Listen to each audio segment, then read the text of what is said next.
আসসালামু আলাইকুম রহমতুল্লাহি ওবরকাতুহু। দিন টিভির সম্মানিত দর্শকবৃন্দ, আপনাদের সবাইকে স্বাগত জানাচ্ছি আপনাদের প্রিয় অনুষ্ঠান দিনী সমাধানে। সর্বপ্রথম আমরা আল্লাহ রাব্বুল আলামিনের দরবারে শুকরিয়া আদায় করছি। আল্লাহ আমাদের সুস্থ রেখেছেন এবং আজকের এই প্রোগ্রামে উপস্থিত তৌফিক দিয়েছেন। প্রিয় দর্শকবৃন্দ, আপনারা যারা নিয়মিত আমাদের অনুষ্ঠান দেখেন, আপনারা জানেন এই অনুষ্ঠানটি আমরা সরাসরি সম্প্রচার করি ইউকে স্টুডিও থেকে প্রতি সোমবার এবং মঙ্গলবার। ইউকেটা আমরা 8:30টায়, এবং যেটা আমরা বরাবর বলি প্রিয় দর্শকবৃন্দ, এই অনুষ্ঠানটি আমাদের সবার জন্য একটা অপরচুনিটি। আমরা এখান থেকে দিন শিখবো, দিন জানবো, কোরআন হাদিস থেকে আলোচনা শুনবো, আমাদের এলেমকে বৃদ্ধি করব, আমলকে পরিশুদ্ধ করার জন্য। প্রিয় দর্শকবৃন্দ, বরাবর আমাদের অনুষ্ঠানে উপস্থিত রয়েছেন আমাদের প্রিয় মেহমান, আমাদের নিয়মিত মেহমান ইমামুল খতিব মোহতারাম মুফতি হাসান নওজী সাহেব আজকের গুরুত্বপূর্ণ আলোচনা এবং আপনাদের প্রশ্নের জবাব দেওয়ার জন্য। প্রিয় দর্শক, আপনারা যারা নিয়মিত অনুষ্ঠান দেখেন, আপনারা জানেন যে আমরা বেশ কিছুতে আলোচনা করছি ইমান নিয়ে, ইমানের বিভিন্ন শাখা প্রশাখা, ইমানের খুঁটিনাটি বিষয়, পাশাপাশি আমাদের দৈনন্দিন জীবনে আমরা একজন মুসলিম হিসাবে, আমরা ইমানদার হিসাবে যে জিনিসগুলো আমাদের জানা জরুরি এবং আমাদেরকে জীবনকে সুন্দর করার জন্য আমাদের জিনিসগুলো ফলো করা আমাদের প্রয়োজন, দৈনন্দিনভাবে আমরা এই ব্যাপারে আলোচনা করি প্রতিনিয়তই। এবং পাশাপাশি আমরা সমসাময়িক বিষয় নিয়ে এবং আমাদের রাসূল সাল্লাল্লাহু আলাইহি ওয়াসাল্লামের জীবনী থেকে, তার সিরা থেকে ধারাবাহিক আলোচনা করছি ইনশাআল্লাহ, যাতে আমরা জীবনকে সুন্দরভাবে করতে পারি ইনশাআল্লাহ। আমাদের সবাই তৌফিক দান করুক। প্রিয় দর্শকবৃন্দ, আমরা আপনাদের প্রশ্নে যাব। যারা প্রশ্ন করতে চান, মতামত দিতে চান, দয়া করে প্রশ্ন করবেন সরাসরি স্টুডিও লাইনে 02351507 দিচ্ছি তার নাম্বার, অথবা যারা ইমেল করতে চান, ইমেল করবেন সহকারে দিনী সমাধান@gmail.com এড্রেসে। আমরা দেরি না করে চলে যাচ্ছি আমাদের সম্মানিত মেহমানের কাছে। দেখি আমাদের মেহমান কেমন আছেন ইনশাআল্লাহ। আসসালামু আলাইকুম মোহতারাম, কেমন আছেন? ওয়ালাইকুম আসসালাম, আলহামদুলিল্লাহ। আলহামদুলিল্লাহ, জাযাকাল্লাহ খাইরান। আপনাকে স্বাগত জানাচ্ছি এবং শুকরিয়া আদায় করছি। আপনি শত ব্যস্ততার মধ্যে, শত কাজের মধ্যে আমাদের স্টুডিওতে এসে আমাদেরকে কোরআন হাদিস থেকে আলোচনা শোনান, বিভিন্ন আমরা মাসলা আমরা শিখছি, প্লাস পাশাপাশি আমরা রাসূল সাল্লাল্লাহু আলাইহি ওয়াসাল্লামের জীবনী থেকে, সিরা থেকে ধারাবাহিক আলোচনা আপনারা শুনছি ইনশাআল্লাহ। জাযাকাল্লাহ খাইরান। মোহতারাম, আমরা দেরি না করে আপনার নসিহত বক্তব্য নেব আজকে ইনশাআল্লাহ, এরপর আমাদের চলে যাব দর্শকদের কাছে তাদের প্রশ্ন। জাযাকাল্লাহ খাইরান। আসসালামু আলাইকুম ওয়া রাহমাতুল্লাহি ওয়া বারাকাতুহু। আলহামদুলিল্লাহ ওয়াসসালাতু ওয়াসসালামু আলা রাসূলিল্লাহ। আম্মা বা'দু ফাআউযু বিল্লাহি মিনাশ শাইতানির রাজীম। বিসমিল্লাহির রাহমানির রাহিম। ইন্নী আনা রাব্বুকা ফাখলা'ন আলাইক ইন্নাকা বিল ওয়াদিল মুকদ্দাসি তুওয়া। بارك الله لنا ولكم في القرآن العظيم ونفعنا وإياكم بالآيات والذكر الحكيم. رب اشرح لي صدري ويسر لي أمري واحلل عقدة من لساني يفقه قولي. اللهم صل وسلم وبارك على نبينا محمد وعلى آله وأصحابه أجمعين. الحمد لله ثم الحمد لله। দিন টিভির দর্শক ভিউয়ার ভাই বোনেরা, আমরা আপনাদের প্রিয় প্রোগ্রাম দিনী সমাধান শুরু করতে যাচ্ছি, যে আমরা আল্লাহ সুবহানাহু তাআলার কাছে তৌফিক কামনা করছি। ওয়া মা তৌফিক ইল্লা বিল্লাহ আলাইহি তাওয়াক্কালতু ওয়া ইলাইহি উনীব। সম্মানিত দর্শক ভিউয়ার ভাই বোনেরা, ইসলাম আল্লাহ সুবহানাহু তাআলার একমাত্র মনোনীত ধর্ম, এবং এই ধর্ম বা মিল্লাতের মধ্যে আল্লাহ সুবহানাহু তাআলা মানুষের তৈরি কিছু কুসংস্কার, কালচার এবং মানুষের তৈরি কিছু সভ্যতা আছে, যেগুলা ইমান, তাওহীদ এর বিরোধী অথবা আল্লাহর বিধানের সাথে সাংঘর্ষিক। এই বিষয়গুলোকে দূরীকরণ করার জন্যই ইসলাম আগমন করেছে। যেমন আরবে তখনও জাহিলিয়াত ছিল, বর্বরতার যুগ ছিল, তাদেরও কিছু প্রথা বা তাদের কিছু নিয়ম নীতি ছিল, সেগুলোকে আল্লাহর রাসূল সাল্লাল্লাহু আলাইহি ওয়াসাল্লাম সংস্কার করেছেন। একইভাবে আমাদের সমাজে, আমাদের কালচারে, আমাদের দেশে বেশ কিছু কালচার থাকে যেগুলা আমাদের দেশ কেন্দ্রিক অথবা আমাদের মানুষ কেন্দ্রিক। সেগুলোকে ইসলাম দূরীকরণ করতে চাইছে, কিন্তু অথচ কখনো কখনো যে আমাদের দেশে ওই সমস্ত কালচারও অনুপ্রবেশ করে ইসলামের মধ্যে, যুগ যুগ ধরে চলছে। এরপরে মানুষ এটাকে ইসলাম ধ্যান ধারণা মনে করে, আর সেখান থেকে কিন্তু ভুল ধারণার সৃষ্টি হয়। আমি আপনাদের সামনে সূরা তাহার 12 নম্বর আয়াত তেলাওয়াত করেছি। সাইয়্যিদুনা মূসা আলা নবিয়্যিনা আলাইহিস সালাম যখন মাদিয়ান থেকে তিনি মিশরের দিকে আসছিলেন, তো তুর পাহাড়ের এরিয়াত আসার পরেই তাকে আল্লাহ আহ্বান করলেন এবং তিনি আগুন দেখলেন, সেখানে তিনি আগুনের জন্য গেলেন। তো আল্লাহ সুবহানাহু তাআলা তাকে বললেন যে নিশ্চয়ই আমি তোমার রব এবং তুমি তোমার জুতা খুলে আসো, কারণ এটি হচ্ছে পুত পবিত্র স্থান। ইন্নাকা বিল ওয়াদিল মুকাদ্দাসে তুয়া। সৈয়দনা মুসা আলা নবিয়্যিন আলাইহিস সালামকে জুতা খুলে তো সিনাই পর্বতে আসার জন্য আহ্বান করা হয়েছে, যার কারণে তাদের ধর্মের যারা আছে তারা ইবাদতের ক্ষেত্রে জুতা খোলা তাদের জন্য এটি বাঞ্ছনীয় বা তারা মনে করে এটি জরুরি। অথচ আমরা দেখছি আমাদের সমাজে কিছু কুসংস্কার আছে। যেমন আপনি যদি আমাদের দেশে যে প্রচলিত যে কুসংস্কার, অর্থাৎ মাজার কেন্দ্রিক যে ব্যবসা চলে, সেখানে আপনি গেলে আপনাকে জুতা পায়ে দিয়ে প্রবেশ করতে দিবে না, অথবা আপনাকে পিছু পিছু হেঁটে আসতে হবে, আপনাকে মাজারকে পিছনে ফেলে আসা এটা তাদের কাছে অত্যন্ত গর্হিত কাজ। অথচ আমরা মসজিদে যখন ঢুকি তখন মসজিদে ঢুকি আমরা সোজা, আর বাহির হওয়ার সময় আমরা সোজা হয়ে বের হই। এখানে কিন্তু এই প্রথা নেই। তো এগুলো হচ্ছে কুসংস্কার। এখানে প্রশ্ন হচ্ছে, রসুল করিম সাল্লাল্লাহু আলাইহি ওয়াসাল্লাম মাঝে মধ্যে প্রয়োজনের তাগিদে আল্লাহ রসুল সাল্লাল্লাহু আলাইহি ওয়াসাল্লাম জুতা পায়ে দিয়ে নামাজ পড়েছেন। সহিহ বুখারীর 386 নম্বর হাদিসে আনাস রাদিয়াল্লাহু তাআলা আনহুকে জিজ্ঞেস করা হয়েছে, আল্লাহ রসুলকে জুতা পায়ে দিয়ে নামাজ পড়েছেন? আনাস ইবনে মালিক রাদিয়াল্লাহু তাআলা আনহু বলেন যে হ্যাঁ, আল্লাহ রসুল জুতা পায়ে দিয়ে নামাজ পড়েছেন। এবং মক্কা বিজয়ের দিন আল্লাহ রসুল সাল্লাল্লাহু আলাইহি ওয়াসাল্লাম জামাত শুরু করেছেন, নামাজরত অবস্থায় তার জুতা খুলে তিনি বাম দিকে রেখেছেন। তো সাহাবায়ে কেরাম রিদওয়ানুল্লাহি তাআলা আলাইহিম আজমাইনও তাদের জুতা খুলে বাম দিকে রেখেছেন।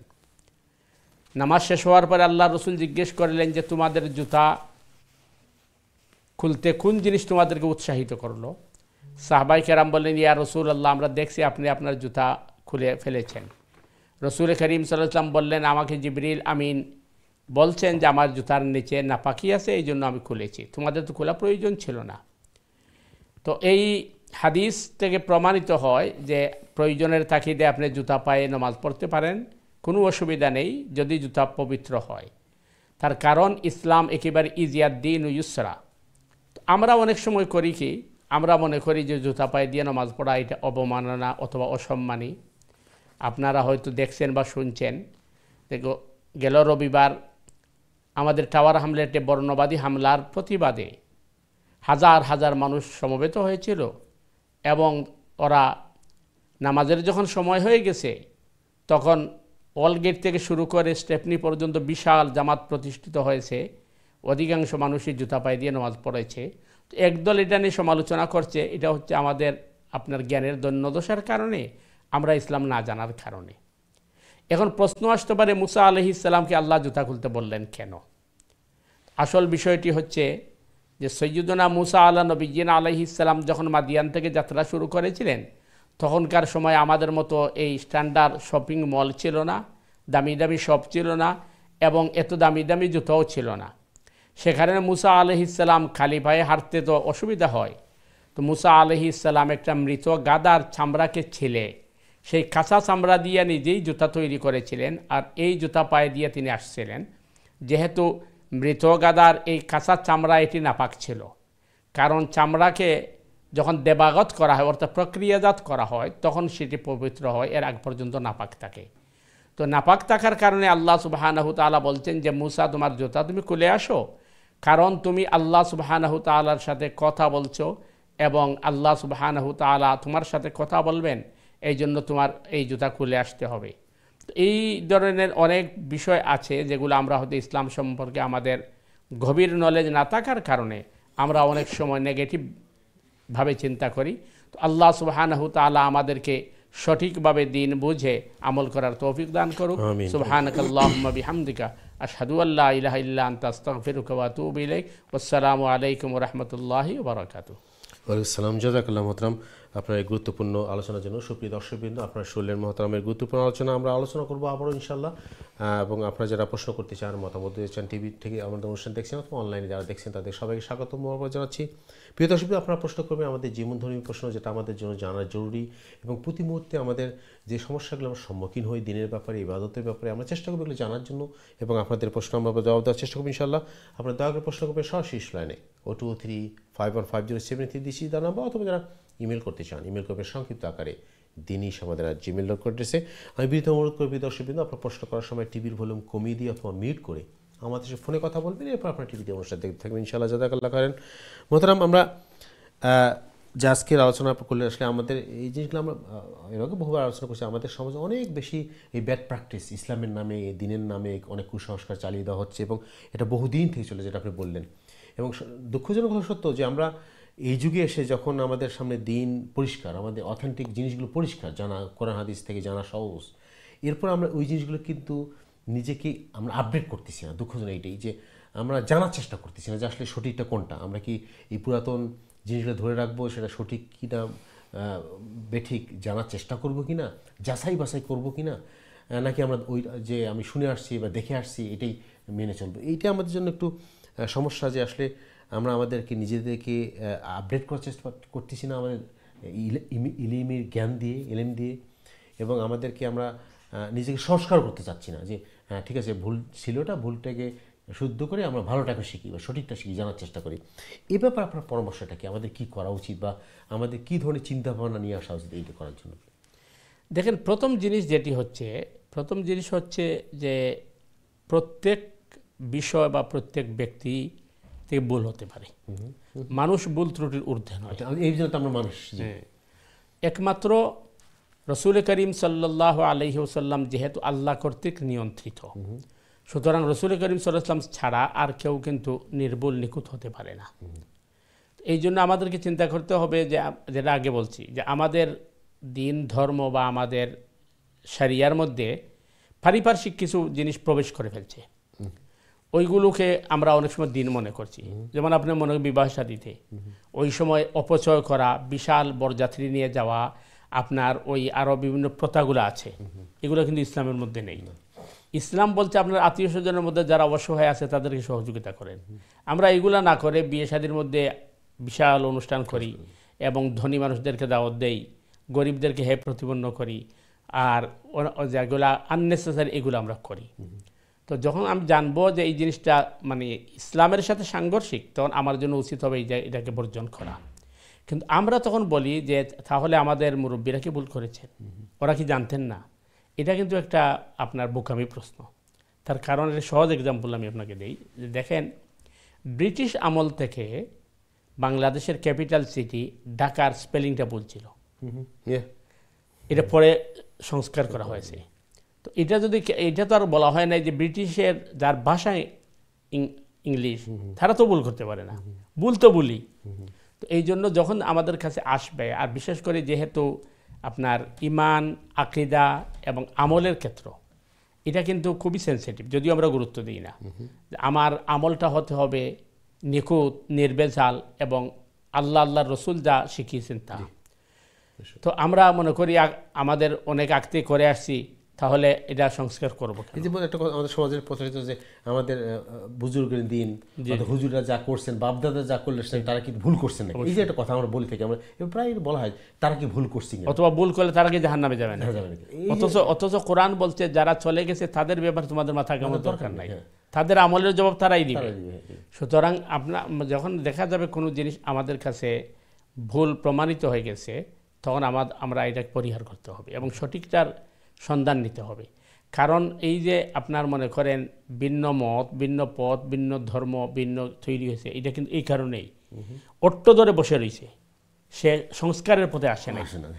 যেমন কোরআন বলছে যে আগের যে সমস্ত আহলে কিতাবরা ছিল, ইয়ারিফুনা আবনাহুম, তারা তাদের পিতা মাতাদেরকে যেভাবে চিনে বা জানে, তারা মুহাম্মদ সাল্লাল্লাহু আলাইহি ওয়াসাল্লামকে এর চেয়ে বেশি জানে।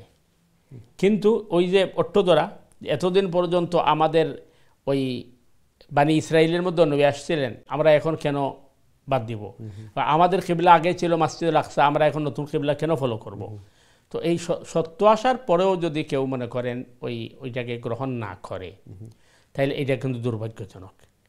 অনেকটা গোমরাহির মতো, যে অবশ্যই আমি ধরে রাখছি আমার মানে নিজেকে পরিশুদ্ধ করার কোনো চিন্তা ভাবনা নেই, আমি যা করছি সবাই আমার মতে চলে আসতে হবে। তো এই ধরনের কারণেই কিন্তু অনেকটা ভুল বুঝাবুঝি হয় এবং মতের ভিন্নতা হয়, এবং এটা শেষ পর্যন্ত বিভিন্ন ধরনের উগ্রতায় চলে যায়, গ্রুপিং। অবশ্যই। আর না কোরআনে কারিমরে ফলো করলে, এবং আমরা যদি আপনি যেটা বলছেন, আগে কিন্তু জানার তো সোর্স ছিল না, এখন কিন্তু প্রচুর সোর্স আছে এবং জানার ইজি হয়ে গেছে। আমরা একটু যদি চোখ কান খুলে দেখি তাইলে আমাদের জন্য সহজ হয়ে গেছে।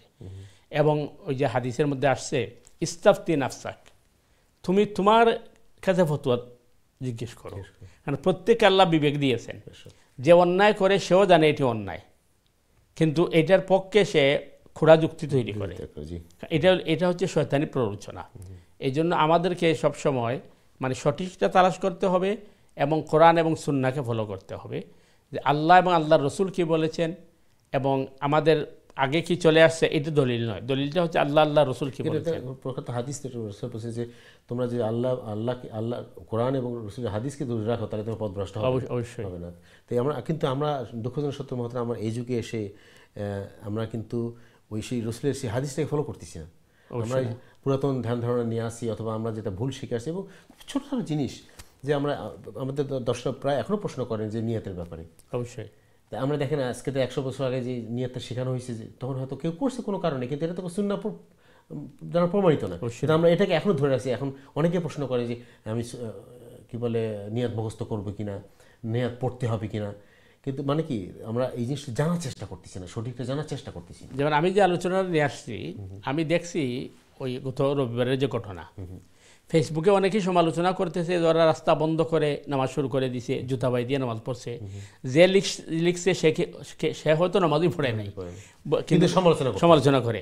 প্রথমত হচ্ছে এরা তো রাস্তা বন্ধ করে নাই, ওইখানে ডেমনস্ট্রেশন হয়েছে, এবং ওইখানে মনে করে মেয়র ছিল, প্রশাসনের মানুষ ছিল, এরা রাস্তা বন্ধ করে নাই। ওই সময় নামাজের টাইম হয়ে গেছে, নামাজ পড়ছে, এবং জুতা বাই দিয়ে নামাজ পড়া কিন্তু এটা বৈধ, এবং এটা কিন্তু একটা যৌক্তিক ব্যাপার। কারণ যখন যেখানে আপনার নামাজের সময় হবে সেখানে নামাজ পড়তে হবে। এখন রাস্তার মধ্যে মনে করেন আপনি পেমেন্টে নামাজের সময় হয়ে গেছে, বা পার্কে, তখন তো আর আপনি ওই সময় তো যায় নামাজ নাই, বা যায় নামাজের অজু নামাজ ছাড়তে পারবেন না, আর ঠান্ডার মধ্যে আপনি দাঁড়াতে পারবেন না। সুতরাং আপনি জুতা দিয়ে নামাজ আদায় করলে আপনার নামাজটা আদায় হয়ে গেল। 1 2 নম্বর হচ্ছে, আরেকজন ভাই আমাকে প্রশ্ন করেছেন যে জুতা পায়ে দিয়ে তোয়াফ করা যাবে কিনা। তো আমি ওনাকে জিজ্ঞেস করলাম, আপনি এর আগে গেছেন? বলে গেছি। আপনি বলে দেখছেন আপনি ওই যে হারামাইন মক্কা এবং মদিনাত পুলিশরা যে জুতা পায়ে দিয়ে নামাজ পড়ে? বলে দেখছি। বলে তাইলে তো ঠিক আছে, আর না ওরা জুতা পায়ে দিয়ে নামাজ পড়ে কীভাবে? কারণ মাসআলা হচ্ছে ইহরামরত অবস্থায় পুরুষের জন্য ফুল জুতা পরা নিষিদ্ধ, অর্থাৎ উপরের হাড্ডিটার অধিকাংশ জায়গা খোলা থাকতে হবে, কিন্তু মা বোনদের জন্য এটা নিষিদ্ধ নয়, পুরুষের জন্য। এটা ইহরামরত অবস্থায়। আর স্বাভাবিক তোয়াফ করার সময় আপনি জুতা বাঁধিয়ে তোয়াফ করতে পারেন, কোনো অসুবিধা নাই। এবং তোয়াফ করলে এটা সুবিধা হয়, কারণ পায়ের মধ্যে ব্যথা কম লাগে এবং কষ্ট কম হয়। কারণ রসুল করিম সাল্লাল্লাহু আলাইহি ওয়াসাল্লাম বা সাহাবায়ে কেরামের সময় তো বর্তমান যে আপনার কি এই হারাম এইভাবে ছিল না, ওই সময় মাটির ছিল, উটের উপর সোয়ার হয়ে কিন্তু তোয়াফ করেছেন সাহাবায়ে কেরাম। তো অনেকগুলো জিনিস আমরা জানি না, তখন আমরা না জেনেই সমালোচনা শুরু করে দিই। নাম্বার 2, আমরা হলো নেগেটিভ চিন্তা ভাবনা বেশি করি। এটি হচ্ছে আমাদের সবচেয়ে বড়। যাক, আমরা একটা সুন্দর জিনিস আলোচনা করলাম। প্রিয় দর্শকবৃন্দ, আপনারা যারা অনুষ্ঠান দেখছেন, আপনারা জানেন আমরা চেষ্টা করি অল্প সময়ের মধ্যে আমাদের দিনের ব্যাপারে, ইসলামের ব্যাপারে যে মেজর জিনিসগুলো আলোচনা করার জন্য, যাতে আমরা আমাদের জিনিসগুলো জানতে পারি, সঠিকটা শিখতে পারি, বুঝতে পারি, এবং আমাদের জীবনকে সুন্দরভাবে করতে পারি। তা আপনারা প্রশ্ন করবেন, মতামত দেবেন ইনশাআল্লাহ অনুষ্ঠানের ব্যাপারে, অথবা আপনাদের প্রশ্ন যদি জিজ্ঞাসা থাকে জিজ্ঞাসা করবেন সরাসরি লাইনে 0203515073 দিচ্ছি তার নাম্বার, অথবা যারা ইমেল করতে চান ইমেল করবেন সংক্ষিপ্ত আকারে dinisamad@gmail.com মধ্যে। গতকালকেও আমরা কিছু আলোচনা শেষ করতে পারিনি, এবং আজকে আপনি যে সুন্দর একটা নিয়ে আসলেন যে আমাদের সমাজে এই সমস্ত অনেক ব্যাড প্র্যাকটিস আছে বা কুসংস্কার আছে, আমরা এগুলো একটু চেষ্টা করবো আলোচনা করার জন্য, যাতে আমরা এই যেগুলো ক্লিয়ার হতে পারি ইনশাআল্লাহ। দর্শক বন্ধু আপনারা অংশ করবেন ইনশাআল্লাহ। তার আগে চলে যাচ্ছে আমাদের সম্মানিত দর্শক কাছে, দেখি কে আসেন লাইনে। সম্মানিত দর্শক, আসসালামু আলাইকুম, আপনার প্রশ্ন করুন। ওয়ালাইকুম আসসালাম। জি, আপনার প্রশ্ন বলেন। আমার প্রশ্ন হইল গিয়া আজানোর যে দোয়াটা ওটা তখলিফুল মিয়াদ যেখানে ওখানে শেষ না সারা ভরা লাগে, ওটা হইলে আমার 1 নম্বর প্রশ্ন। আচ্ছা, আর 2 নম্বর প্রশ্ন হইল গিয়া চুল কাটা তো 3টা সুন্নত, 3 রকমের পালাই যায়, নখ কাটার কটা সুন্নত? প্রায় সব সময় তো খালি একরকম নখ কাটা, একরকম তো কোনোদিন হইতে পারে না পৃথিবীতে, নিশ্চয়ই আর কোনো সুন্নত আছে? এটা তো আমি জানতাম, নখ কাটার সুন্নতটা মানে বুঝতে যায় ওরকম ফালাই নিয়ে যায়। আচ্ছা, ঠিক আছে, ইনশাআল্লাহ। জাযাকাল্লাহ খাইর। জি, জাযাকাল্লাহ মোহতারাম। আজানের যে দোয়াটা উনি বলতে চাচ্ছে। জি, আজানের দোয়া, যেটা আজানের পরে যে দোয়া পড়া হয়, আল্লাহুম্মা রাব্বা হাযিহিদ দাওয়াতিত তাম্মা ওয়াস সালাতিল কায়িমা আতি মুহাম্মাদান ওয়াসিলাতা ওয়াল ফাদিলা ওয়া বা'সহু মাকামান মাহমুদান আল্লাযী ওয়া'আদতা, অতটুক পর্যন্ত হাদিসও আছে। আবার ইন্নাকা লা তুখলিফুল মিআদ, এটা অন্য হাদিসও আছে। সুতরাং ওয়া'আদতা পর্যন্ত হইল হইব, আর ইন্নাকা লা তুখলিফুল মিআদ পর্যন্ত হইল হইব। তবে হাদিসও আইছে এর আগে যদি আপনি দুরুদ পড়েন তাইলে এটা আরও বালা, আলহামদুলিল্লাহ। আর 2 নম্বর হইছে যে নখ কাটার সুন্নত যেটা হওয়া হয়েছে, এটা হওয়া হয়েছে যে ডাইন হাতের শাহাদত আঙ্গুল, এই আঙ্গুল থেকে শুরু করা, বিসমিল্লাহ শুরু করলা, এরপরে ওটা, এরপরে ওটা, এরপরে খানি আঙ্গুল, বুড়ি আঙ্গুলটা থাকবো। এরপরে বাম হাতের খানি আঙ্গুল থেকে শুরু করে এই আঙ্গুল পর্যন্ত আওয়া, এরপরে ডাইন হাতের বুড়ি আঙ্গুল নখ কাটা, এরপরে বাম হাতের বুড়ি আঙ্গুল নখ কাটা। এই পদ্ধতিতে নখ কাটারা সুন্নাহ, এর আর কোনো পদ্ধতি নাই। যেটা আপনি কইছেন যে চুল কাটার সুন্নত যদি 3টা হয়, তাইলে মানে নখ কাটার সুন্নত এইভাবে বেশি হওয়ার কথা। আসলে চুল কাটার সুন্নত 3টা বলতে, যেহেতু রসুল করিম সাল্লাল্লাহু আলাইহি ওয়াসাল্লামে লম্বা চুল রাখছেন এবং এটা তখনকার সময় আরবের নিয়ম আছিল, আল্লাহ রসুল সাল্লাল্লাহু আলাইহি ওয়াসাল্লাম কোনো সময় অতটুকু পর্যন্ত চুলাইতো, কোনো সময় আল্লাহ রসুল সাল্লাল্লাহু আলাইহি ওয়াসাল্লামে এই খানের লতি পর্যন্ত রাখছেন, আবার কোনো সময় আল্লাহ রসুল সাল্লাল্লাহু আলাইহি ওয়াসাল্লামের গাড়ের মধ্যখান পর্যন্ত রাখছেন। এইভাবে 3 পদ্ধতিতে চুল আল্লাহ রসুল সাল্লাল্লাহু আলাইহি ওয়াসাল্লামে কাটছেন। আর কোরআনে কারীমের মধ্যে আল্লাহ সুবহানাহু ওয়া তাআলা কইছেন মুহাল্লিকিনা রুউসাকুম ওয়া মুকাসসিরিনা লা তাখাফুন, তোমরা মাথারে হলক করো, শেভ করো, অথবা ছোট করি সমানভাবে তোমরা চুলটা কাটো। এটা হজ বা উমরার লাগি যারা যায় তারা নির্দেশ দেওয়া হয়েছে। তো কোরআনে কারীমের মাঝে চুল কাটার 2টা পদ্ধতি হওয়া হয়েছে। আর আল্লাহ রসুল সাল্লাল্লাহু আলাইহি ওয়াসাল্লামের যেহেতু বাবরি চুল রাখতা, এখানে আল্লাহ রসুল সাল্লাল্লাহু আলাইহি ওয়াসাল্লাম 3 পদ্ধতিতে চুল কাটছেন। এটি হলো আসলে সুন্নাহ পদ্ধতি। আল্লাহু আকবার। জাযাকাল্লাহ খাইর। সুন্দর প্রশ্ন, ধন্যবাদ। প্রিয় দর্শক, আমরা জানলাম আজকে চুল এবং নখ কাটার সুন্নাহ। চলে আসছে আমাদের পরবর্তী দর্শকের কাছে, ইনশাআল্লাহ দেখি কে আছে লাইনে। সময় দর্শক, আসসালামু আলাইকুম, আপনার প্রশ্ন করুন প্লিজ। আসসালামু আলাইকুম। ওয়ালাইকুম আসসালাম ওয়া রাহমাতুল্লাহ। জি, আপনি কেমন আছেন? জি, ভালো আছি। জি, আপনার প্রশ্ন বলেন। প্রশ্ন 1 নম্বর প্রশ্ন হইল, মাগরিবের নামাজ আজানের পরে জামাত স্টার্ট হওয়ার আগে যে 2 রাকাত নফল পড়েন, এটা দালিলিক ভিত্তি বা শরিয়া সম্মত কোন কইবাই ব্যাপারে? জি, বুঝতে পারছেন। 2 নম্বর প্রশ্ন হইল, অনেকে তসবিহ পড়িয়া 2 আঙ্গুল ফু দিয়া সুমা খায়, এই সুমা খাওয়াটা ঠিক আছে কি না জানাইবা। আসসালামু আলাইকুম। ওকে, সুন্দর সুন্দর প্রশ্ন করছে মহতরম। প্রথম প্রশ্ন হলো যে এটা বহু আমরা আলোচনা করছি, আসলে এটা আপনি বলছেন যে আরবিয়ান কান্ট্রিতে এই প্র্যাকটিসটা খুব বেশি, মাগরিবের আজানের পরে এবং একামতের মাঝখানে যে সময় থাকে, এই সময় তারা 2 রাকাত সুন্নত নামাজ পড়েন। তো উনি বলছে এটা কতটুকু দলিল আছে কিনা এই নামাজের? জি জনাব, প্রথম জিনিস হইল যে মাগরিবের ফরজ নামাজের আগে 2 রাকাত যে নফল পড়া হয়, এটা কারণ হাদিসের মধ্যে আইছে আজান আর একামতের মধ্যবর্তী সময় দোয়া কবুল হয়। এটা দোয়া কবুলের যত সময় আছে এর মাঝে একটা সময় হলো আজান আর একামতের মধ্যবর্তী সময়ের দোয়া। তো আজানের পরের যে দোয়া, যেটা আমরা আগে আলোচনা করছি এক কলারের এই উত্তর দিতে গিয়া, আল্লাহুম্মা রাব্বা হাযিহিদ দাওয়াতিত তাম্মা ওয়াস সালাতিল কায়িমা আতি মুহাম্মাদান ওয়াসিলাতা ওয়াল ফাদিলা ওয়া বা'সহু মাকামান মাহমুদান আল্লাযী ওয়া'আদতা ইন্নাকা লা তুখলিফুল মিআদ। এই দোয়া তো সবই পড়ব, এটা রসুল করিম সাল্লাল্লাহু আলাইহি ওয়াসাল্লামের মর্যাদার লাগি এই দোয়া করা হয়। কিন্তু এরপরে নিজের লাগি দোয়া করা, কারণ এই সময় দোয়া কবুল হয়। তো দোয়া যেহেতু কবুল হয় এবং দোয়ার মধ্যে সবচেয়ে উত্তম দোয়া হইছে সালাবা নামাজ। কারণ আরবিতে বা কোরআনের পরিভাষায় নামাজের সালাহও হয়েছে। আর সালার মিনিং হচ্ছে সালাতু হুইয়া ইবাদাতিল মখসুসাতি আসলুহাদ দোয়া। সালা এমন একটা ইবাদত যেটার মৌলিকত্ব দোয়া। কারণ আমরা তাকবীর দিয়ে শুরু করি আর সালাম দিয়ে শেষ করি, এর ভিতরে শুধু আল্লাহ সুবহানাহু তাআলার জিকির, আজকার, তাসবিহ, তাহলিল, তাকদিস থাকে। এবং রসুল করিম সাল্লাল্লাহু আলাইহি ওয়াসাল্লামে ইবনে আব্বাস রাদিয়াল্লাহু তাআলা আনহুর কইছেন যে তুমি যখন নামাজ আদায় করবাই, সুতরাং তুমি শেষ বৈঠক দোয়ায়ে মাসুরার পরে তোমার যা ইচ্ছা দোয়া করতে থাকো। তাইলে বোঝা গেল যে নামাজের ভিতরে দোয়া কবুল হয় বেশি। এই হিসাবে আপনার মাগরিবের আগে যে সময় আছে এই সময় যদি 2 রাকাত নামাজ পড়েন তাইলে এটা অনেক ফজিলতের বিষয়। তবে হাদিসের মাঝে আইছে যে মাগরিবের আগের যে 2 রাকাত, এই 2 রাকাতের ব্যবহার আল্লাহ রসুল সাল্লাল্লাহু আলাইহি ওয়াসাল্লাম কইছেন হাদিস বর্ণনাবাদে, ফামান শাহ, তোমরার মধ্যে যারা চাও বা যারা ইচ্ছা করো তারা 2 রাকাত নামাজ পড়তে পারো।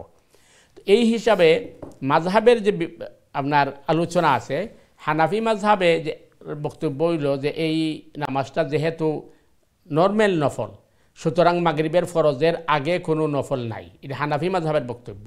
কিন্তু অন্যান্য মাযহাবের বক্তব্য হইল যেহেতু আল্লাহ রসুল হাদিসের মাঝে কইছেন ফামান শাহ, তোমরা যারা ইচ্ছা করো 2 রাকাত পড়তে পারো, এই হিসাবে পড়া মানে কোনো অসুবিধা নাই এবং এটার দালিল আছে। কিন্তু কেউ যদি না পড়েন তাহলে বাধ্য করা যাইত না, যেহেতু এটার অন্য মযহবে এটারে রেকগনাইজ করেন না। কিন্তু পড়ার দলিল আছে, আল্লাহ রসুল সাল্লাল্লাহু আলাইহি ওয়াসাল্লাম কইছেন তোমরা যারা সম্ভব হয় তোমরা 2 রাকাত পড়ো, ফামান শাহ, যারা ইচ্ছা আছে বা যারা মনে করো তারা লাগে। এটা 2 নম্বরটা কি আছে? ওই যে আমাদের এরকম বলছিলাম যে আমরা অনেকে আছি যে এরকম আজানের রসুল সাল্লামের কথা যখন কথা আছে, আশহাদু আল্লাহ মুহাম্মদ রাসূলুল্লাহ বা একামতের সময় বলা হয় অনেকে 2 আঙ্গুলে ফু দিয়ে চোখ মোছেন, এটার কি? যে 2 নম্বর প্রশ্ন যেটা আশহাদু আন্না মুহাম্মাদার রাসূলুল্লাহ হওয়ার বাদে আঙ্গুলের মধ্যে ফু দিয়া চৌকের মধ্যে আপনার মাসেহ করা, এটা মানে কোরআন হাদিসটা কি প্রমাণিত নাই এবং রসুল করিম সাল্লাল্লাহু আলাইহি ওয়াসাল্লাম সাহাবায়ে কেরাম তাবিঈন থেকে প্রমাণিত নাই। কারণ আল্লাহ রসুলে করছেন না, আল্লাহ রসুলে কইছেন না, সাহাবায়ে কেরামে করছেন না, তাবিঈনের যুগে করা হইছে না। পরবর্তী যুগে এটারে মানে কেউ কেউ করেন, তো যারা করেন তারা কইনি কথা যে যদি এটা করা যায় তাই চৌকের জুতি বাড়ে। তারা কইন যে এক সময় কুররাতুল আইনে ইয়া রাসূলুল্লাহ হইয়া ফুদিয়া চৌকের মাঝে মাসে করলে চৌকের জুতি বাড়ে। সুতরাং এটারে এবাদত হওয়া যাইত না, দলিল বানানো যাইত নাই এবং এই সব সময় করা যাইত নাই। কারণ আশহাদু আন্না মুহাম্মাদার রাসূলুল্লাহ শোনার সাথে সাথেও যদি এইভাবে করা হয়, অনেকে এটারে মনে করবে এটা সুন্নাহ অথবা এটা ইবাদত। সুতরাং এইভাবে না করাটা হইল উত্তম। হ্যাঁ, কেউ যদি ওই অন্য কোনো সময় চৌকের বেদনা হয়েছে বা চৌকে কোনো প্রবলেম হয়েছে এইভাবে করেন, তাইলে এটা তার মানে আপনার তাদবির হিসাবে অথবা চিকিৎসা হিসাবে নেওয়া যাইব, কিন্তু এটা ইবাদত নাই। আল্লাহু আ'লাম। এখানে একটা খুব গুরুত্বপূর্ণ জিনিস, সময় দর্শকের ধন্যবাদ আছে। আসলে আমাদের যেটা আমরা আসলে একটু আলোচনা করবো পরে ইনশাআল্লাহ, আমাদের ছোট্ট বিরতি যেতে হচ্ছে, তারপরে আলোচনা আমরা চেষ্টা করবো এই জিনিসটা জানার জন্য, যেটা আমরা শুরুতে শুরু করছিলাম যে আসলে আমাদের সমাজে অনেক কুসংস্কার ব্যাড প্র্যাকটিস আছে। ইনশাআল্লাহ সুপ্রিয় দর্শকবৃন্দ, আপনারা দেখছেন আপনাদের প্রিয় অনুষ্ঠান দিনই সমাধান, আপনাদের প্রশ্ন জিজ্ঞাসা মতামত দিয়ে আমাদের অনুষ্ঠান আপনারা প্রশ্ন করবেন, মতামত দিন ইনশাআল্লাহ অনুষ্ঠানের ব্যাপারে এবং আপনাদের জিজ্ঞাসা নিয়ে। আমরা তার আগে ছোট্ট একটি বিরতি যাও, বিরতির পর আবারও ফিরে আসছি ইনশাআল্লাহ। ততক্ষণ আমাদের সাথেই থাকুন। আসসালামু আলাইকুম রহমতুল্লাহি ওয়া বারাকাতুহু।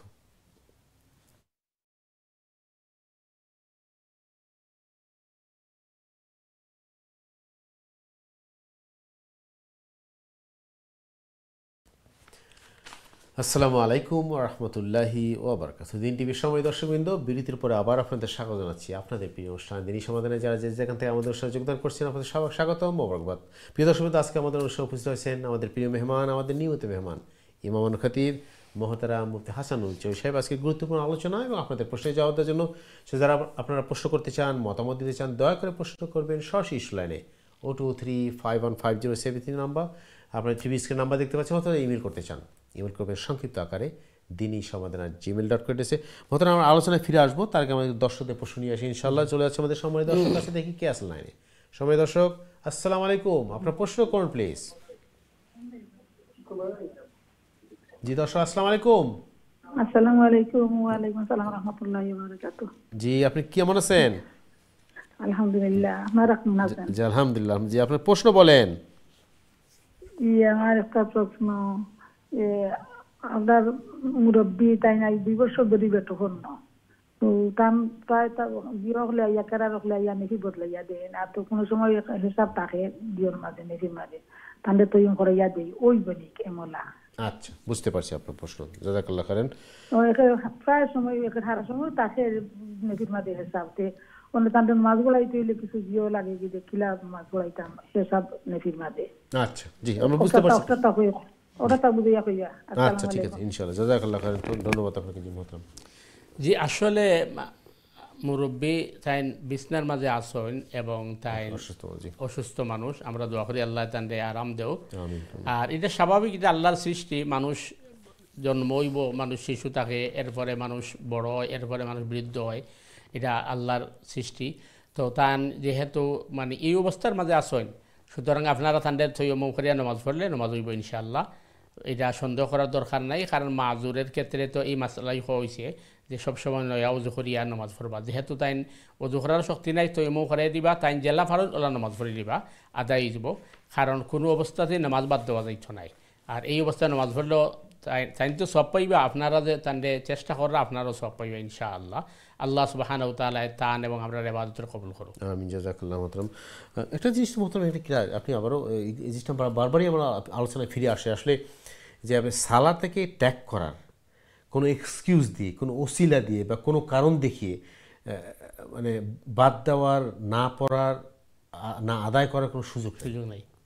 যতক্ষণ পর্যন্ত একজন মানুষের সেন্স আছে, যে বুঝতেছে ভালো মন্দ, তখন তো পর্যন্ত তিনি যে অবস্থায় পারবেন এই অবস্থায় নামাজ পড়তে হবে। কারণ দাঁড়াইয়া ফেললে দাঁড়াইয়া, দাঁড়ানো ফেললে বসে, বসে না পড়লে শুইয়া, শুইয়া না পড়লে ইশারায়। এখন প্রশ্ন হচ্ছে, যেটি আমাদের এই মা যে প্রশ্নটা করছেন, আমাদের মধ্যে একটা মানে ভুল ধারণা থাকে আর কি।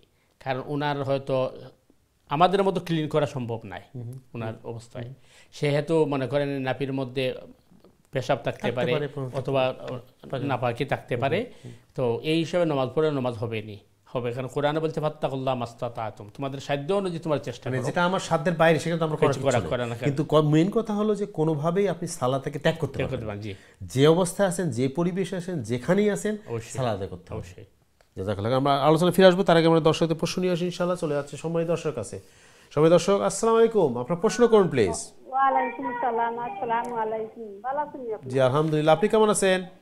আলহামদুলিল্লাহ। জি, আমার একটা প্রশ্ন আছে আপনার আগে। বলেন বলেন। যেন আমরা যেন তৈয়াম করি মাটিতে, ও মাটিটা তো আমরা গড়ে সব সময় থাকে আপনার, মাটিটা থাকলে তো এটা মাটির মাঝে আর দুলা তো লাগে না আপনার। অন্ত আমার ছেলে কই তখন যেটা বাড়া তৈবার লাগে, বাড়া তৈলে তো ফানি মাটি খাইয়া দুলো হয়, সৌগি আতো লাগানি, আর গড় থাকলে তো আর দুলো হয় না। তো কথা কিভাবে করতাম আপনারা কইবে? এমনি আমরা বসাইলে মাটি আতো লাগে না আপনার। আর আমার ছেলে কই তখন বাড়া তৈলে তো থেকে মেঘও লাগে, দুলাও হয়ে যায়। তো কোনটা আমরা বুঝতে পারছি। জি, সুন্দর প্রশ্ন করছেন, খুবই ধন্যবাদ আপনাকে। মুরব্বী মানুষ, আপনি কষ্ট করে ফোন করছেন। আসলে দেখেন, আসলে সুন্দর, ভালো লাগে নিজেকে যখন আপনার জিনিসগুলো জানতে চান। যে মানে কি, আপনার জানার যে ইচ্ছা, যে ইবাদত করার যে ইচ্ছা, যে আমি আসলে কাজটাকে ঠিক করতেছি না, আমি যে তায়াম্মুম করতেছি আসলে কি সঠিক হচ্ছে কিনা, আমি যে সালাটা যেভাবে পড়তেছি সঠিক হচ্ছে কিনা, এই যে আমাদের দর্শকরা আসলে আমরা ভালো লাগে সবকিছু দর্শক, কিন্তু আপনারা যে প্রশ্নগুলো করেন আমাদেরকে ভালো লাগে এই জন্য যে আমরা চেষ্টা করতেছি এই জিনিসগুলো আমাদের সবার জন্য জানানোর জন্য, এবং নিজে জেনে জানবো, অন্যকে জানার সুযোগ করে দেবো, যাতে আমাদের যে জানার মধ্যে যদি সীমাবদ্ধ থাকে বা কোনো ভুল ত্রুটি থাকে, সেটা সঠিকটা জেনে আমরা যেন সঠিকভাবে আদায় করতে পারি। আল্লাহ আমাদের সবাই তৌফিক দান করুন। ধন্যবাদ মোহতারাম। জি জি, আসলে আপনার ছেলে যে কথাটা কইছেন, এটা তান বালা একটা ধারণা লইয়া কইছেন। কিন্তু আমরা বোঝার বিষয় হইল যে ইসলামের বিধিবিধান সবসময় যে আমরা যুক্তির ভিতরে আইব এটা নাই। ইসলামের বিধিবিধান হইল আল্লাহ সুবহানাহু তাআলা যেভাবে হুকুম করছেন আর রাসূলুল্লাহ সাল্লাল্লাহু আলাইহি ওয়াসাল্লাম যেভাবে আমল করছেন, ওটার নাম ইসলাম। যেমন সহজ একটা উদাহরণ হইল যে আল্লাহ সুবহানাহু তাআলা আদম আলাইহিস সালাম রে বানাইয়া, আদম আলাইহিস সালাম রে কইছেন লা তাকরাবা হাদিস শাজারা, এই গাছের দ্বারে কাছেও যাইও না, খেনে যাইও না, এটা ব্যাখ্যা দিছেন না। কিন্তু আদম আলাইহিস সালামরে বুঝানি হয়েছে যে তুমি বুঝো আর না বুঝো মানা লাগবো, না মানলে তুমি অসুবিধা পড়বাই। তো আমরা যদি একটু চিন্তা করি যে দেখো আমরা যখন ফানি ফাই না অথবা ফানি ব্যবহার করতাম ফানি না, তখন হয় যে তায়াম্মুম করবার লাগি। আমরা দেশে আমরা দেখছি এই নতুন আর একটা কুসংস্কার, দুধ দিয়ে গোসল করে করিয়া তার মানে পুরাতন মানে ব্যবহার সরায়, প্রেম করছিলা বাঙ্ঘে। তো দুধ দিয়ে গোসল করে, তা আমি চিন্তা করলাম যদি পানি না পাইলে দুধ দিয়ে অজু করে, অজু তো হইতো নাই। কারণ হইল মানে ইসলামে এইলা জিনিস দিয়েছেন। এখন প্রশ্ন হইল, আমরা যখন অজু করি তখন আমরা চেহারা দৌত করি, আত দৌত করি, মাথা মাছে করি, ফাও দৌত করি। কিন্তু পানি না পাইলে বা পানি ব্যবহার করতে না পারলে তায়াম্মুম করি। তো তায়াম্মুম তো মাটি দিয়া লাগাই। সাধারণ বিবেকে পানি দিয়া ক্লিন হইছিলাম, আর এখন কিন্তু আমি ময়লা করলাম। এইটা কিভাবে হইল? আসল বিষয় হইল আমরা যেটা আগে আলোচনা করছি, তায়াম্মুম শব্দের অর্থই হইল ইচ্ছা পোষণ করা, নিয়ত করা। কারণ তায়াম্মুমের অর্থ হইল কাজ করা।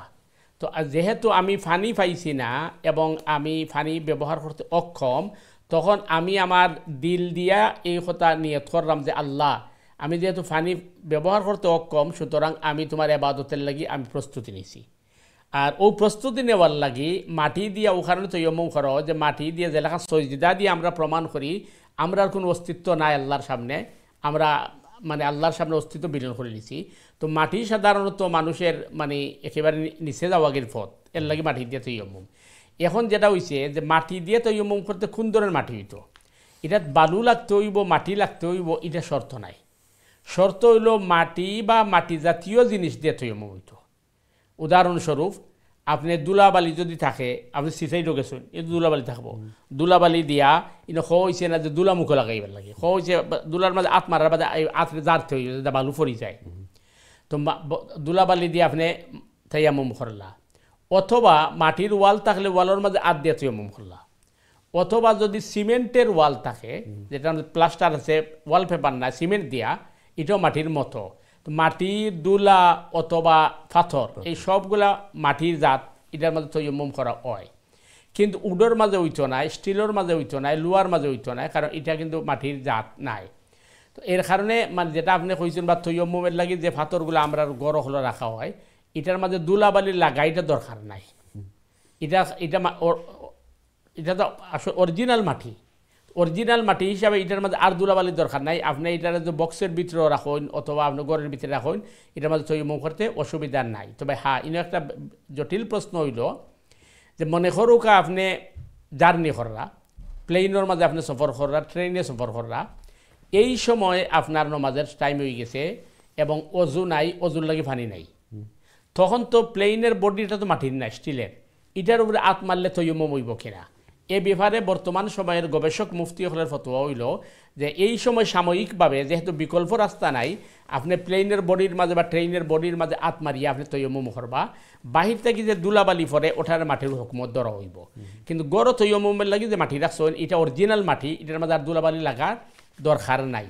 তো আপনার ছেলে যেটা হইছেন তাই মত সুন্দর চিন্তা নিয়ে হইছেন, কিন্তু এটার বারে রাখতে হইতো নাই, মেঘ ভরতে হইতো নাই, আপনি নিশ্চিন্তে তৈয়ম্মুম করতে পারবা। আল্লাহু আ'লাম। প্রথমে একটা খুব ইন্টারেস্টিং জিনিস জানা, আসলে আমাদের ধারণা মনে করি যে তায়াম্মুম মানে কি আমাদেরকে মাটি নিয়ে মাটি গায়ে মারতে হবে, মানে মাটিটা যেন আমাদের শরীরে লাগে। আসলে ঘটনা কিন্তু তা না, বরং বলা হচ্ছে মাটি লাগলে পরিষ্কার করে তার অবশ্যই মুখ মোছা বা হাত মোছা, মাটি শরীরে লাগা জরুরি, শর্ত না। জাযাকাল্লাহ, খুব সুন্দর জিনিস জানলাম, ধন্যবাদ জানাচ্ছি আপনাকে। সম্মানিত দর্শক, আপনি প্রশ্নটা করছেন বলে আমরা অনেকে জানতে পারলাম আসলে তায়াম্মুমের অন্তরীয় ঘটনাটা কি। আসলে মাটি আমাদের শরীর লাগানো জরুরি না, যেটা টাচ করা, আপনার ইন্টেনশনটা থাকা যে আমি এটা আল্লাহ পবিত্রতার জন্য অল্টারনেটিভ আল্লাহ যে ব্যবস্থা করছেন সেটা ব্যবস্থা ফলো করতেছেন। জাযাকাল্লাহ খাইরান। চলে যাচ্ছেন তো পরবর্তী দর্শক আছে ইনশাআল্লাহ, দেখে কে আছেন লাইনে। সময় দর্শক, আসসালামু আলাইকুম, আপনার প্রশ্ন করুন প্লিজ। আসসালামু আলাইকুম। ওয়ালাইকুম আসসালাম ওয়া রাহমাতুল্লাহ। জি মুরব্বি, কেমন আছেন? ভালো আছি, আপনারা তো ভালো? আলহামদুলিল্লাহ। জি, আপনার কি প্রশ্ন বলেন, কি খেদমত করতে পারি আজকে? আমি একটা প্রশ্ন, একজন মানুষে আগে কইছো আমার এদিন, আমি ওখানটা জানিয়া তানে কইতাম জি তে জিও নাই একজন তা নাকি বাউজি কিছু গরিব, তো তান ফুয়ায় এমনি আঁকি দিচ্ছেন 2000 টাকা দিয়া কইছেন মারে বুঝলে তোমার যত মনে করে দিলেই, তো তাই 2000-এর মাঝে 1500 দিচ্ছেন তারা দিকে গিয়া হুন্ডানি আমার কথা। জি জি জি হুন্ডাম। 1500 পাউন্ড দিচ্ছেন, তারা কইছে আমরা 1500 পাউন্ড দিলে হইব, আর হইছে 500 পাউন্ড। ওখন তান বেশি একটা জরুর লাগি, ও 500 পাউন্ড তাই নাকি কইরা তান কামো জরুর লাগছে বেশি, তো উনকো ওগুনটা তান কামো লাগাইতে পারবানি, আর বাদে হিরবারি 500 ফিরাইয়া ও আরো কেউরি দিবা ওখানটা। বুঝছেন নি আমার কথা? জি বুঝতে পারছি, আমার প্রশ্ন একদম ক্লিয়ার আমাদের কাছে। উনি কি বুঝলেন? জি বুঝলাম। আপনার একটা জিনিস আমি জিজ্ঞাসা করি, আপনার যে আপনাকে জিজ্ঞাসা করতে বলছে এই যে 2000 পাউন্ড দিতে চাইছে, এটা কি তার সাদাকা না আপনার? না এমনি দিছে, সাহায্য এমনি দিছে, গরু লাগি। আচ্ছা জি, খারে দিবার লাগে, এটা যে কোনো মানুষকে দিতে চাইছে, গরিব মানুষ বা তানের বাউজি দিছে, আর রইছে 500 পাউন্ড। আচ্ছা জি বুঝতে পারছি। জি ঠিক আছে, তারা কইছে তারা 1500 পাউন্ড দিলে হইব। ঠিক আছে, বুঝতে পারছি। আর রইছে 500 পাউন্ড, তখন কোথান দরকার ধরে দিছি, তখন তাই চাইরা ওগুন লাগাইতে পারবা নি, আর বাদে তুইটা পারবা নি। আচ্ছা জি জি, বুঝতে পারছি আপনার প্রশ্ন। জি, আর আরেকটা জিনিস দিকে কইতাম, জি বলেন। ওদেনে চুনা পাত্তর একটা না, তো ইটা দি তো ইয়ং করা যাইব নি। আচ্ছা, ওখানটা কইবা বুঝরা চুনা পাত্তর দিন তাও সাগরও থাকে। জি জি জি নপাতন জি। তো ও আমি ফোন রাখাবা দে আপনারা। আচ্ছা জি, ও দুইটা কথা। আসসালামু আলাইকুম। আসসালামু আলাইকুম সালাম। মুরব্বী মনে অনেক কষ্ট করে ফোন করছেন, জাযাকাল্লাহ খাইরান আপনার প্রশ্নের জন্য। জি মোহতরম প্লিজ। যে 4 নম্বর যেটা আপনার প্রশ্ন করছেন, যে ছেলে মার গেছে পয়সা দিয়া হইছ 2000 পাউন্ড দিয়া, যে তোমার যত মনে হয় দিলাইও, তাইলে তো মানে তান্ডে অনুমতি দিছেন, তান যত ইচ্ছা তাই দিতে পারবা। এই হিসাবে তাই 1500 পাউন্ড দিছেন, 500 পাউন্ড রয়েছে, তো তাই হয়েছে যে আমি 1500 পাউন্ড দিছি, 500 রয়েছে, তো ছেলে হয়েছেন 1500 পাউন্ড দিলে ঠিক আছে, কোনো অসুবিধা নাই। এখন যে 500 পাউন্ড রয়েছে, এই 500 পাউন্ড টান খামো লাগাইতে পারবানি, আর সাইন যদি সাইন দিয়ে পরে আবার এটা দান করবা, অবশ্যই লাগাইতে পারবা, কারণ যেহেতু তান্ডে অনুমতি দেওয়া হয়েছে এবং হয়েছে তোমার যত মন খুশি দিলাইও, তো এই হিসাবে তাই লাগাইতে পারবা, কোনো অসুবিধা নাই, এটা তান লাগে ঠিক আছে। 2 নম্বর প্রশ্ন যেটা আপনারা করছেন যে চুনা পাথর দিয়ে তৈয়মম ওইবনি ওইব, কারণ এটাও মাটি জাতীয় একটা জিনিস, কোনো অসুবিধা নাই, তৈয়মম করতে পারবা ইনশাআল্লাহ। জাযাকাল্লাহ মুরব্বী, আপনাকে প্রশ্ন করার জন্য ধন্যবাদ। আশা করি আপনার প্রশ্নের জবাব পেয়ে গেছেন। এরপরেও যদি আপনার জানার ইচ্ছা থাকে আপনি আবার ফোন করবেন ইনশাআল্লাহ। জাযাকাল্লাহ খাইরান। চলেছে আমাদের পরবর্তী দর্শক আছে, দেখি কে আসল লাইনে। সময় দর্শক, আসসালামু আলাইকুম, আপনার প্রশ্ন করুন প্লিজ। ওয়ালাইকুম আসসালাম ওয়ালাইকুম। ওয়া বারাকাতুহু। আসসালামু আলাইকুম। ওয়ালাইকুম আসসালাম ওয়া রাহমাতুল্লাহ। জি, আমার একটা প্রশ্ন হইলো যে আমি আপনার চাইতাম আল্লাহর বাড়ি উমরা দিতাম, তে উমরা দিয়ে আপনার তোয়াফের সময় হুন্ডানি আপনার জি জি শুনলাম কোকা। তোয়াফের সময় আমি আমার যদি আপনার বাতাস বাড়ি যায় গিয়ে একটা, তে আমি তৈয়ম করিয়া তোয়াফ শেষ করতাম পারবো না। আচ্ছা, কি আপনার প্রশ্ন ক্লিয়ার? আর কোনো প্রশ্ন আছে? আর একটা প্রশ্ন আছে আপনার, যে আমরা আপনার ঘর থেকে যেহেতু বের হইমু উমরার উদ্দেশ্যে, এই সময় আপনার কিতাব পড়িয়া রাস্তা যাইতাম, আর এই আপনার আমরা তো উমরা নিয়ত করি করতে পারি, তখন আমরা এই সৌদি পৌঁছা পর্যন্ত আমরা এই কিতাব থাকুনি, এই ওষুধ টজু আর মাঝামাঝি করতাম পারি না, তে বা ওষুধ লাগে তে কিতা করতাম আমরা। দ্বিতীয় প্রশ্ন বুঝতে পারছেন? আপনার দ্বিতীয় প্রশ্নটা বুঝতে পারিনি, আবার বলবেন প্লিজ।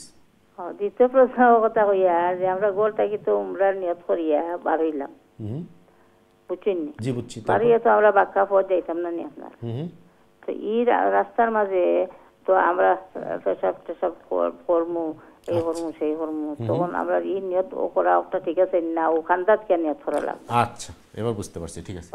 আচ্ছা জি, আপনার প্রশ্ন বুঝতে পারছি। জাযাকাল্লাহ খাইরান। আপনি আমি ফোন রাখার পরে আপনারা আচ্ছা ঠিক আছে, নো প্রবলেম। জি বুঝতাম।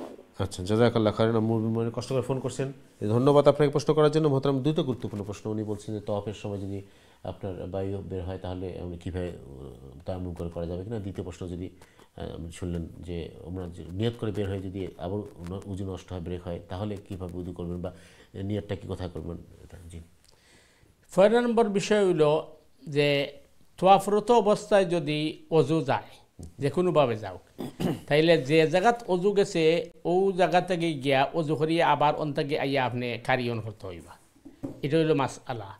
অর্থাৎ আপনি এক্সাম্পল হিসাবে আপনি তোয়াফ শুরু করছেন, দরকা আপনি 2 চক্কর দেওয়ার বাদে মাকামে ইব্রাহিমের আইসন আপনার অজু গেছে কি, আপনি গিয়া অজু করতে হইব, অজু করিয়া আইয়া আপনি মাকামে ইব্রাহিম থাকি বাকি তোয়াফগুলো শেষ করতা। এটা হইল মাসআলা।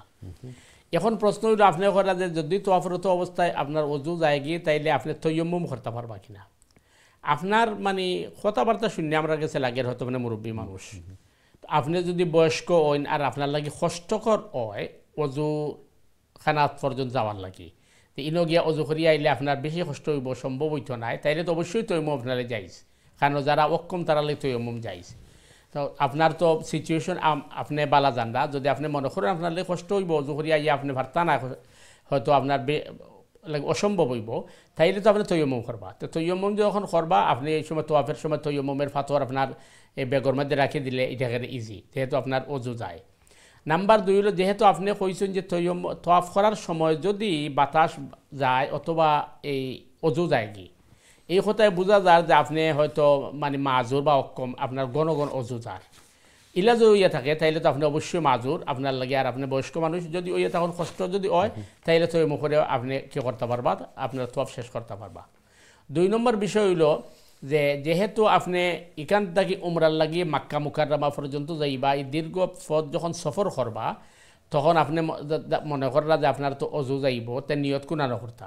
নিয়ত তো আপনি অবশ্যই মানে মিকাতের আগে করতে হইব, কারণ মিকাতের আগে নিয়ত না করলে তো হইতো নাই। তো আপনি যখন মিকাতটা কি নিয়ত করবা অথবা এয়ারপোর্ট থেকে করবা অথবা ঘর থেকে নিয়ত করিয়া বারণ, যে মানুষই করুক প্রত্যেকের অজু যাইব।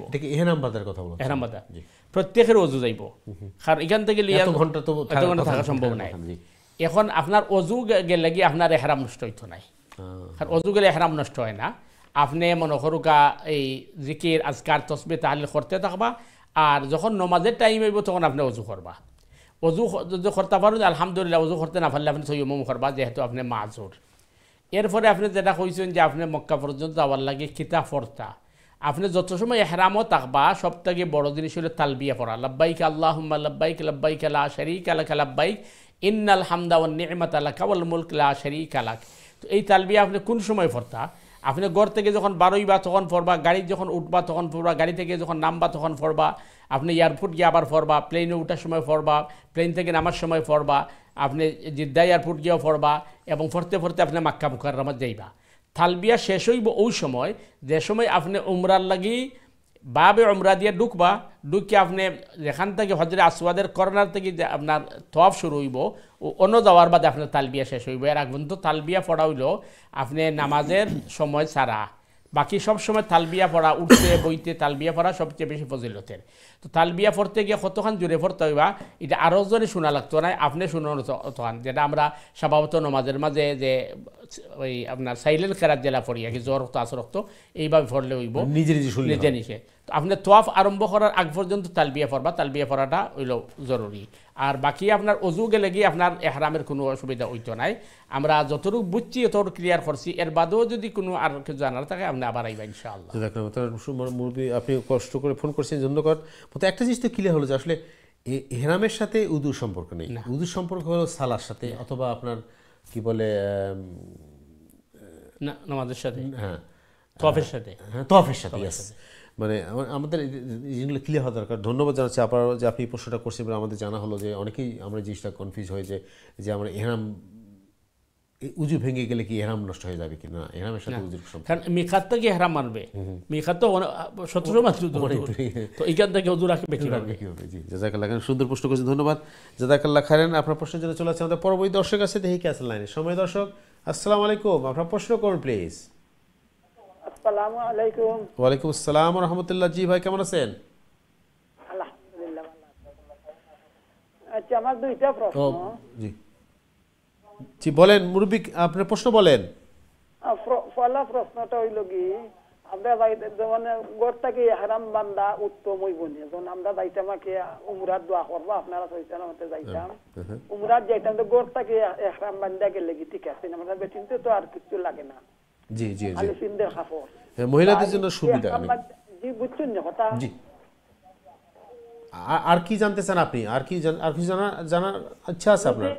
এহরামের কাপড় তো বদলানি যাইব নি, যে কাপড় চিন্তা গেলে আমি কাপড় বদলানি যাইব নি। আচ্ছা জি। আর নাম্বার 2 হইল কি, যে হসুরের নামাজ আমরা পড়ি ওয়াক্তইবার আগে জোর আসর একলগে পড়া যাইব নি এনি টাইম। ওকে ঠিক আছে, বুঝতে আর পারছি। একটা প্রশ্ন করতাম পারবনি? বলেন। একটা প্রশ্ন সালাতুত তাসবিহ সম্বন্ধে জিজ্ঞাসা। কি আপনার সালাতুত তাসবিহ নামাজ আমরা সালাতুত তাসবিহ, আচ্ছা ঠিক আছে, জি হয়। হ্যাঁ ঠিক আছে। তো 10 বার পড়লাম 15 বার, বাদের যে শেষ সজিদাত মাঝখানে সজিদাত পড়লাম 10 বার, শেষ সজিদাত কি বুঝতে আরো 10 বার পড়া না ওখানটা হয়ে যায়, বুঝছেন না আমার কথা আপনি? আচ্ছা ঠিক আছে, আমরা সালাতুত তাসবিহ নিয়ে আলোচনা করব ইনশাআল্লাহ। আপনি আশা করি আপনি জানেন। জাযাকাল্লাহ, ওয়ালাইকুম আসসালাম। ইনশাআল্লাহ আপনি আমাদের জন্য দোয়া করবেন, আল্লাহ করে যাচ্ছেন ইনশাআল্লাহ। জাযাকাল্লাহ খাইরান। জি মোহতারাম, আবার একই প্রশ্ন মোটামুটি। জি যে 4 নম্বর হইল যে আপনি গড় থাকি তো এহরাম বান্ধিয়া যাইতে পারবা কিনা। গড় থাকি এহরাম বান্ধিয়া যাইতে পারবা এবং আপনার লাগে উত্তম হইব, কারণ আপনি এহরাম যখন বান্ধি নিলে তখন তো আপনি আল্লাহর মানে একেবারে হাওলাত গে লাগি। তো স্বভাবত যেহেতু পুরুষ মানুষের লাগি এহরামের লাগি রেস্ট্রিকশন আছে, সেলাই করা কাপড় কিনতে পারতা নাই এবং আপনার পরিপাটি কাপড় কিনতে পারতা নাই। এখন ঠান্ডার দেশও তাই যদি চাদর লাগিয়ে যায় তাহলে বাতাস লাগবো, বিভিন্ন অসুবিধা হইব, জ্যাকেট কিনতে পারতা নাই। কিন্তু মা বই নকলের লাগি যেহেতু তারা নর্মাল পোশাকটা ওই তারার এহরাম, এই হিসাবে আপনি যদি ঘর থেকে এহরাম বান্ধিলেন এটা বালা, কোনো অসুবিধা নাই। কারণ আপনি এয়ারপোর্ট গিয়ে যদি এহরাম বান্ধইন অথবা প্লেনও বান্ধইন তাইলে কেন মানে এহরাম পরিবর্তন করতে অসুবিধা হয়, ঘর থেকে বান্ধিয়া গেলে এটা সব থেকে বালা। সুতরাং আপনি ঘর থেকে এহরাম বান্ধিয়ে দিতে পার, কোনো অসুবিধা নাই। 2 নম্বর হলো যে এহরামের কাপড় এটা পরিবর্তন করা যাইব কিনা, এটা করা যাইব। কারণ যে চাদরটা এহরাম এটা কিন্তু আসলে এহরাম নাই, আসলে এহরামটা হইল নিয়ত, যে আমি উমরার লাগি যারাম আমি নিয়ত করছি, এর পর কিছু রেস্ট্রিকশন হয়ে যায়। সুতরাং কাপড় যদি আপনার মানে দুর্গন্ধ হয়ে যায় অথবা কোনো ধরনের প্রবলেম হয় তাহলে কাপড় চেঞ্জ করতে পারবা, কোনো অসুবিধা নাই। আর আপনি ঘর থেকে এহরাম বান্ধা গেলেই এটা হইল উত্তম। মোহতারাম, এখানে একটু জিনিস আসলে সময় দর্শক গুরুত্বপূর্ণ যে প্রশ্ন করছে। আমাদের সমাজে যেটা আমরা আলোচনা শুরু করছিলাম যে আমাদের সমাজে অনেক প্রচলিত ধারণা আছে, আমরা মনে করি এহরাম মানেলে কাপড় পরাটা অথবা চাদর পরাটা এটাই এহরাম। আসলে তো কাপড়ের সাথে সম্পর্ক অবশ্যই আছে, কিন্তু কাপড় পরাটা বা কাপড় চেঞ্জ করা এটা এহরামের না। কারণ পুরুষে মনে করেন 2টা চাদর পরে, একটা নিচে একটা উপরে। এখন নিচের কাপড়টা লম্বা জার্নি করতে গিয়ে নাপাক হয়ে গেল, নাপাকটা দিয়ে তো সে তফ করতে পারবে না, তখন তো সে এটা পরিবর্তন করতে হবে, তো ধুইতে হবে। সুতরাং এটা খোলার মধ্যে কোনো প্রবলেম নাই। এহরাম মানে চাদর করলে এহরাম নষ্ট হয়। কাপড় চেঞ্জ করার সাথে এহরামের সম্পর্ক না। যদি কাপড় চেঞ্জ করা জরুরি হয় অবশ্যই কাপড় চেঞ্জ করতে হবে। চেঞ্জ করে সে মনে করেন সেলাই করে কাপড় কিনতে পারবে না, হ্যাঁ সেটা ঠিক আছে, যেটা নির্দেশনা সেটাই ফলো করতে হবে, কিন্তু চেঞ্জ করতে পারবে। ওনার তৃতীয় প্রশ্ন হলো, আমরা দ্বিতীয় প্রশ্নের জবাব দিয়ে দিচ্ছি, উনি কাপড় চেঞ্জ করতে পারবে। উনি বলছে কসর সালাটার ব্যাপারে জানতে চাচ্ছেন, যে কসরের নামাজের ব্যাপারে আপনি যেটা জিজ্ঞাসেন যে মুসাফিরের লাগি জোহরের যখন টাইম হয়ে যাব তখন জোহরের সময় আপনি জোহর আসর একলগে পড়তে পারবা, অথবা আসরের যখন অক্ত হয়ে যাব তখন আসরের লগে জোহর আসর একলগে পড়তে পারবা। একইভাবে মাগরিবের লগে আপনি এশা পড়তে পারবা অথবা এশার লগে মাগরিব পড়তে পারবা। মানে যদি কোনো অক্তই না হয় তাইলে আপনি নামাজ পড়তে পারতেন না, অর্থাৎ জোহরের অক্ত হয়েছে না এই সময় যদি আপনি পড়ে নিতে হইতো না। জোহরের অক্ত হয়ে গেলে জোহরের লগে আসর পড়তে পারবা অথবা আসরের লগে জোহর পড়তে পারবা। একইভাবে মাগরিবের লগে এশা পড়তে পারবা অথবা এশার লগে মাগরিব পড়তে পারবা। এটা মুসাফিরের লাগে এই সুযোগ আছে। তো মনে আপনি এয়ারপোর্ট গিয়ে দেখছেন যে জোহরের টাইম হয়ে গেছে, তো আপনি জোহরের ফরিয়া 2 রাকাত আসর 2 রাকাত পড়ে নিতে পারবা। আর আপনি জিদ্দা এয়ারপোর্ট গিয়ে দেখছেন যে হয়তো যাইতে যাইতে এশার টাইম হয়ে গেছে অথবা রাত 12টা হয়ে গেছে, তো এরপরে তো আপনি এশার রক্ত রয়েছে, আপনি ওই সময় মাগরিব আর এশা একলগে পড়তে পারবা, কাজা হইতো না। কারণ এটা আল্লাহ রাসূল সাল্লাল্লাহু আলাইহি ওয়াসাল্লামে কইছেন, এটা উম্মতের লাগি আল্লাহ সহজ করে দিয়েছেন। জাযাকাল্লাহু খাইরান। মোহতারাম, আমাদের সম্মানিত দর্শক 8টা প্রশ্ন ছিল, আমরা একটু বিরতির আসার পর প্রশ্ন দেবো। সম্মানিত দর্শক, আপনি অবশ্যই আমাদের অনুষ্ঠান দেখতে থাকুন। আপনার চতুর্থ প্রশ্নের সালাতুত তাসবিহ জানতে চাচ্ছেন, আমরা প্রশ্নের জবাব দেব ইনশাআল্লাহ। তার আগে আমরা ছোট্ট বিরতি দেবো। প্রিয় দর্শকবৃন্দ, আপনারা দেখছেন আপনাদের প্রিয় অনুষ্ঠান দিনী সমাধান। আপনাদের প্রশ্ন জিজ্ঞাসা মতামত নিয়ে আমাদের অনুষ্ঠান, আপনারা প্রশ্ন করবেন, মতামত দিবেন ইনশাআল্লাহ সরাসরি লাইনে। তার আগে আমার ছোট্ট একটি বিরতি যাও। প্রিয় দর্শকবৃন্দ, বিরতি পর আবারও ফিরে আসছে ইনশাআল্লাহ। ততক্ষণ আমাদের সাথেই থাকুন। আসসালামু আলাইকুম রহমতুল্লাহি ওয়া বারাকাতুহু।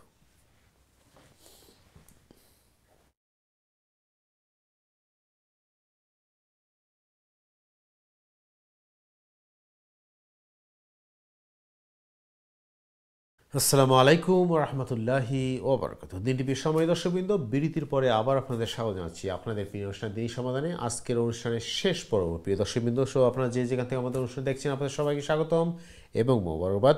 আমাদের আজকের অনুষ্ঠানে উপস্থিত হয়েছেন আমাদের প্রিয় মেহমান, আমাদের নিয়মিত মেহমান ইমামুল খতিব মহতারাম মুফতি হাসান নুরী চৌধুরী সাহেব আজকের গুরুত্বপূর্ণ আলোচনা এবং আপনাদের প্রশ্নে জবাব দেওয়ার জন্য। প্রিয় দর্শক, আপনারা যারা প্রশ্ন করতে চান দয়া করে প্রশ্ন করবেন সরাসরি লাইনে। টিভি স্ক্রিনে আপনার নাম্বার দেখতে পাচ্ছেন 023515073 অথবা যারা ইমেল করতে চান ইমেল করবেন সংক্ষিপ্ত আকারে dini-samadan@gmail.com।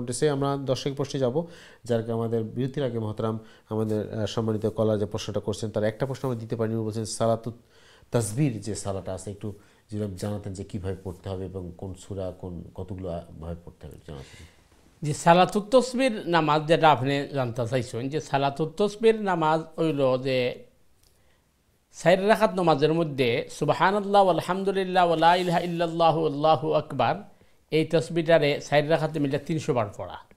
সুতরাং প্রত্যেক রাকাতও সূরা কেরাত বাদে 75 বার পড়তে হয়। তো 75 বারের মধ্যে আপনি রুকু, কওমা এবং সিজদা, জলসা সব জায়গার মাঝে 10 বার পড়া হয়।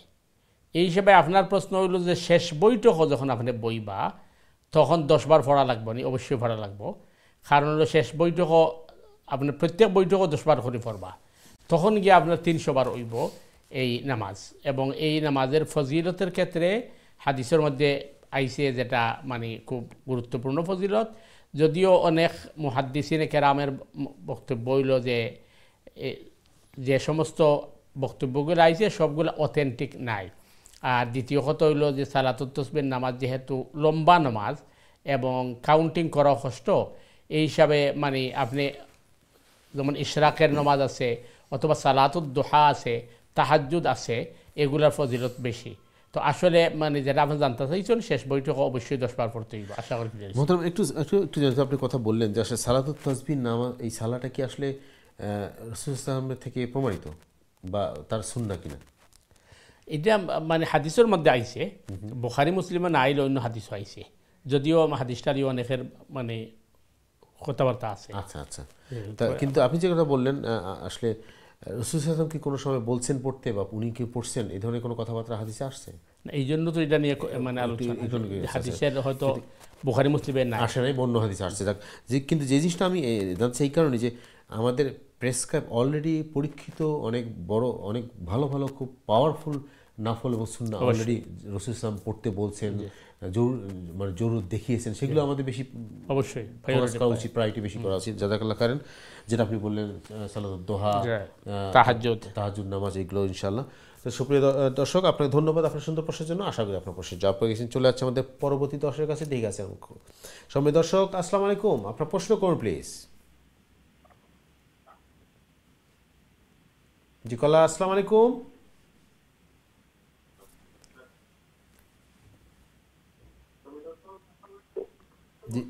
দয়া করে আপনি যদি টিভির ভলিউম কমিয়ে দিয়ে আমাদের সাথে ফোনে কথা বলবেন সম্মানিত দর্শক।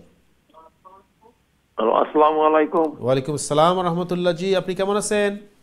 আলহামদুলিল্লাহ আছি ভালো। আমার একটা প্রশ্ন একটা জিনিস জানতাম স্যার, মুফতি সাহেব প্লিজ বলেন। আমি গত বছর আপনার গেছিলাম উমরা থেকে, তো এই মক্কা শরীফ বাইতুল্লাহ শরীফের হান্দাত হোটেলের যে হোটেলে রয়েছিলাম, ওটা নিকটে একটা হোটেল আছিল, খানার হোটেল, খাওয়ার হোটেল। তো আমরা স্বামী স্ত্রী দুজনে বইয়া খানা খাইতেছি হোটেলও। তো হোটেলও খাওয়ার বাদে এই হোটেলের বিল হয়েছে 40 রিয়াল।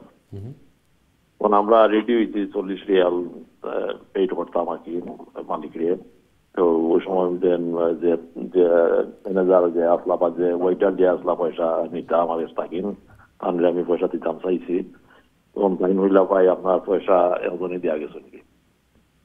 তখন আমি বললাম খেয়ে দেওয়া গেল, আমি তো জানি না, কইলা তো আমরাও জানি না। তাই কইছে না, আপনারা দেখাইয়া গেছেন যে আপনার দুজনের পয়সা পেড উড়িয়া গেল আগে। তখন আমি তো সারপ্রাইজ হইলাম যে আমি তো চিনি না টানলে খেয়ে মানুষ। আমি মানে যে হোটেল আমরা আসলাম খানি, আমি তো আমার সবাই তো দিকে চাইলাম না, আমার পরিচিত কোনো লোক আমি দেখছি না। মানে এরা বিদেশে কেউ পাকিস্তানি, কেউ ইন্ডিয়ান মানুষ আগে, বাংলাদেশে কেউ আসন করিও বা তাহলে যদি আমার মানে পরিচিত নাই। তখন টাইম দেওয়া গেছেন কি পয়সা আপনার 40 রিয়াল। তখন আমি মালিকরে কইলাম যে না তুইলা নিতাম না, এটা তো আমার কাছে অনেকটু আনলাইক লাগে, আমি আমার পয়সা দিতাম। ইলা না পয়সা তো টাইম দেওয়া গেছেন কি ইলা প্রায় জন ইলা দিলাই এমন পয়সা আপনি, তো ইলা প্রায় ইলা দিলাই তখন আপনি রাতি টাকা টাইম দেওয়া গেছেন কি। তখন যদি আপনার ভিতরে যদি কোনো সন্দেহ থাকে, মানে আল্লাহর বাস্তে এই পয়সা আপনি দিলেন যেন খবরিয়া, যদি আপনার ভিতরে যদি সন্দেহ থাকে বা আপনার ভিতর ক্লিয়ার না হয়, বুঝতে পারছি। আমি মনে মনে কইলাম যে ঠিক আছে, আমি চিনিও না তানরে। তো আমি বাইরে তো আমরা সৌদি আরব তো আল্লাহর ফকিরও বলতো মিল, ফকির কি আসলি ফকির আল্লাহ জানতা, তারা তো সাহায্য চায়। আমি প্রায় 30 রিয়ালের মতো আমি বাটিয়া দিলাইছি ওই সময়। 10 রিয়াল রয়েছিল, তো এই 10 রিয়াল আমি বাংলাদেশও দিলাই, মানে বেশিও দিছি, বাংলাদেশে গরিবে দিলাইছি। আমার নিয়ত হইল যে ওই যে 40 রিয়াল জেনে বদরুকে পে করছেন ও আমি দিলাইলাম আর কি, আমার পক্ষ তাই যদি তানু সদকা হোক আর আমারও সদকা হোক আমি দিলাম।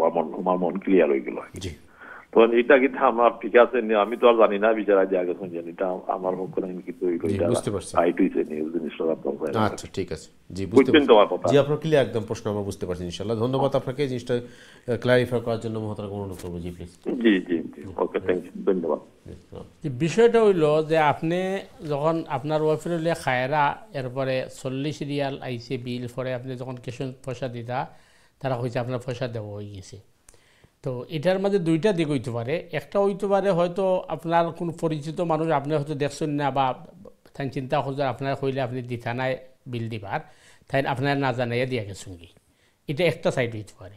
অথবা এটা হইতে পারে যেটা আপনি কইছেন যে আপনার পরিচিত কোনো মানুষ এই হোটেলের নাই বা আপনার জানা নাই খেয়ে দিয়া গেল। কারণ ইলা বহুত মানুষ আছে মনে করে এই কথা যে হাদিস হয়েছে আফসুস সালাম আতইম উত্তাম, তোমরা সালামরে বেশি করে প্রচার করো আর মানুষের বেশি করে মেহমানদারি করাও। হয়তো কোনো হাদিস হিসাবে মনে করছো এই কথা যে আমি একটা চান্স পাইছি বা সুযোগ পাইছি, আমি যখন হজ বা উমরাত আইছি দুই ভাই বা বইনে খায়রা তারার বিলটা আমি দিয়া যাই কি আল্লাহ আমার সওয়াব দিবানে, হয়তো খুব বালা নিয়তে দিয়া গেছেন। সুতরাং মানে যে নিয়ম হইল যেহেতু আপনারে খোয়া হয়েছে কথা যে আপনার বিল দেওয়া হয়ে গেছে, তখন নিয়ম হইল যে আপনি তার লাগে দোয়া করতে আল্লাহ মাতইমান আতআমানি ওয়াসকিমান সাকানি, যে আল্লাহ যারা আমরা খাওয়াইছে তুমি তারারে এর প্রতিদান দিও। আর যেহেতু হোটেলের এরা কইছেন যে এই পয়সা তারা রাখতা নাই, যদি আপনার সন্দেহ হয় আপনি মানে কোন গরিবের দিলেন যেন আপনি দিছেন আলহামদুলিল্লাহ বালা, এটা তো কোনো দোষের কিছু নাই, তবে দেওয়া জরুরি আসিল না। কারণ একজন আপনার মেহমানদারি করছে এই হিসাবে তার লাগে দোয়া করা এটা তো আপনি দিছেন, এটা তো আরও সওয়াব পাইবা, কোনো অসুবিধা নাই। এবং এটার মধ্যে আপনার কোনো সন্দেহ করার অবকাশ নাই, কারণ এটা হয়তো কোনো মুসলমান বা মনে করছেন এই সুযোগে আমি একজন দুইজন হাজি সাহেবের মেহমানদারি করিলাই, এটা তাই এই সুযোগ নিশ্চয়ই নাকি আসলে ভালো জিনিস। তান খাওয়ানিটাও ভালো হয়েছে, আপনার খাওয়াটাও ভালো হয়েছে ইনশাআল্লাহ। জাযাকাল্লাহ নতুন সম্মানিত ভাই, আপনারা আশা করি প্রশ্নের জবাব পেয়েছেন। জাযাকাল্লাহ খাইরান। মোহতারাম, আমরা দর্শকদের প্রশ্নে যাওয়ার আগে আমাদের একটু আলোচনার দিকে আমাদের যেটি হয়, আসলে আমরা আজকে আলোচনা করতে পারি বেশি প্রশ্ন আসার জন্য। আমরা যে আলোচনা ছিলাম প্রথমে যে আমরা আমাদের সমাজে এখনও অনেক এরকম কুসংস্কার, ব্যাড প্র্যাকটিস, আমাদের অনেক ধারণা প্রসূত জিনিস নিয়ে আমরা চলছি এখনও আমাদের এই যুগে এসেও। তো এই পরিস্থিতিতে আমাদের কি করা উচিত? এই সমস্ত এই যে আমি শুনে আসলাম আমাদের পূর্বপুরুষরা বলছে, অথবা আমাদের বুজুর্গের দিন বলছে, অথবা কে বলছে শুনে আসছি, এটাই আমরা এখনও প্র্যাকটিস করে চলে আসতেছি, কিন্তু আমরা যাচাই বাছাই করার চেষ্টা করতেছি না বা জানার চেষ্টা করতেছি না আদৌ কি এর সঠিক কিনা, বা এটা কি ইসলাম শরীয়তে কথাটা আছে কিনা বা ইসলাম সম্মত কিনা। এই যে যাচাই বাছাই না করে যাক অন্ধের মতো, ইসলাম তো বলে না যে তুমি অন্ধভাবে ইসলামকে ফলো করবা, একমাত্র রসুল সাল্লাল্লাহু আলাইহি ওয়াসাল্লামকে না মারা, আল্লাহ রসুল ছাড়া। তো এই আমাদের কি করা উচিত? এভাবে ভেরিফাই তো অবশ্যই করতে হবে। তার কারণ হচ্ছে আমরা দেখছি যে প্রত্যেকটা ক্ষেত্রে বা প্রত্যেকটা জায়গার মধ্যে বেজাল। আপনি দেখবেন যে বুয়া পুলিশ, বুয়া মিলিটারি, এরপরে আপনার বুয়া খাদ্য এবং সব কিছুর মধ্যে যেহেতু মানে আপনি ফেসবুক বাইর করলে দেখবেন অন্তত 99 আপনার মেসেজগুলো পোস্টিংগুলো সব ভুয়া। তো এইভাবে মানে আপনার ধর্মের মধ্যে যদি বুয়া জিনিস না ঢুকতো তাহলে এত গ্রুপিং আমাদের মধ্যে হতো না, এত দল বদল হতো না। তো অবশ্যই যেহেতু কি আছে, সুতরাং আমাদেরকে মানে ওইটা ভেরিফাই করতে হবে যে এটা আসলেই ইসলামের মানে শিক্ষা কিনা বা ইসলাম এটাকে বলছে কিনা, কোরআন এবং হাদিস এটা বলছে কিনা, রাসূলুল্লাহ সাল্লাল্লাহু আলাইহি ওয়াসাল্লাম আসলে এটা বলছেন কিনা, এটা মানে অবশ্যই ভেরিফাই করা দরকার। আর ভেরিফাই করতে গিয়ে দুইটা জিনিস পাওয়া যায়। মনে করে একটা জিনিসে দেখা গেল যে এটার মধ্যে ভিন্ন মত আছে, তো ভিন্ন মতের মধ্যে আবার সমস্যা আছে। মনে করেন একজনে বলছেন যে এটার মধ্যে ফজিলত খুব বেশি আছে, আরেকজন বলছেন ফজিলত কম আছে, এটা সমস্যা নাই। সমস্যাটা হলো এই জায়গাতে যে একটা ক্ষেত্রে বা একটা বিষয়ে একদল উলামায়ে কেরাম অথবা ধরেন আপনার 4 ইমাম আছেন, একজন বা দুইজন ইমাম বলছেন যে এটা মুস্তাহাব, আরেকজন ইমাম বা দুইজন ইমাম বলছেন এটা বেদাত, তখন সমস্যা। তো এই ক্ষেত্রে মানে সতর্কতা হইল যে এটার পরিহার করা হোক, যেহেতু একজন বেদাত বলে। হ্যাঁ, কারণ মুস্তাহাব করলে সব আছে, কোনো গুনাহ নাই, কিন্তু যেহেতু এর অপোজিটে বেদাত শোনা যাচ্ছে, কঠিন জিনিস, সুতরাং এগুলা এটারে পরিহার করাটা হইলো।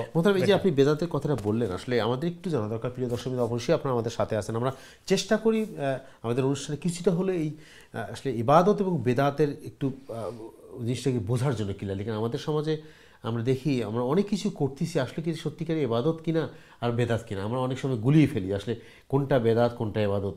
আপনি একটু যদি আমরা জানতে আসলে বেদাত জিনিসটা কী আসলে, এবং আমাদের সমাজে বহুত প্রচলিত কথা আমরা বলি এটা বেদাত এটা করা ঠিক না, অনেকে বলি যে না তার আকীদা ঠিক নাই।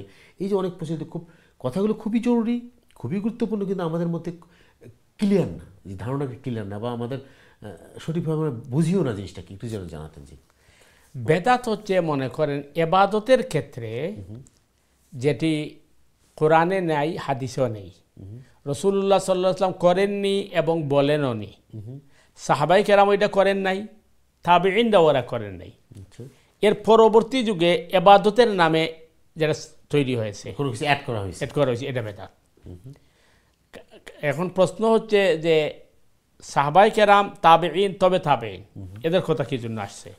এদের কথা এই জন্য আসছে, হাদিসের মধ্যে আসছে খাইরুল কুরুনে কারণে সুম্মাল্লাযীনা ইয়ালুনাহুম সুম্মাল্লাযীনা ইয়ালুনাহুম, সবথেকে উত্তম যুগ আমার যুগ, এরপরে সাহাবাই কেরামের যুগ, এরপরে তাবেঈনদের যুগ, এটি হচ্ছে উত্তম যুগ। কারণ সাহাবাই কেরাম রসুলকে দেখছেন আর সাহাবীদেরকে তাবেঈনরা দেখছেন, এরা দেখে মুসলমান হয়েছে, এদের আমলটা আমাদের চেয়ে শক্তিশালী, কারণ একদম প্র্যাকটিক্যালি দেখছি যে কিভাবে করা হয়েছে না হয়েছে।